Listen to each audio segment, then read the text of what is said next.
say those younger buyers or any of us who are fortunate enough to be in a position to start buying a home, you say there's questions that we are probably not asking that we should be asking before we go in to do this. What would they be? Well, the very first question is it cheaper to buy or to rent? And you should go on homes.com and just use that very simple calculator, and bam, they will pop out the answer. Let's say you want to live in a particular neighborhood of 3 or 4 towns. You could compare the house on one street to the house on the next street versus buy versus rent, and decide if it's a good financial decision for you. Crunch the numbers. You definitely can crunch them. And you can also find out how much of a down payment you're going to need. All accessible online, easy to find. So having that information on the gate going in is very important and very, very easy to do. And what else do people forget to? I mean, they go in, they get wowed by a home.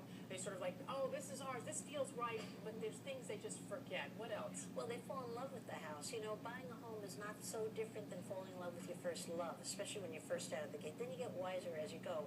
But when you're going in to see that home, you really have to ask, is it the home that's priced in the middle of that particular marketplace? That's the sweet spot.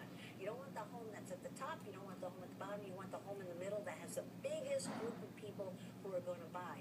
And what you also want to be so careful of when people don't do it is whether you can really afford it. So again, you go onto a site like homes.com, you put in your calculations, you figure out, hey, this is what it's going to cost me. And then an added tip, I think, is try living with putting out that amount of money for the next 6 months and see how comfortable you are making that mortgage payment plus taxes. All right, Barbara Corcoran, thanks so much for being with us. My pleasure. That is it for WSJ Lunch Break today. Stay tuned for Opinion Journal at 1.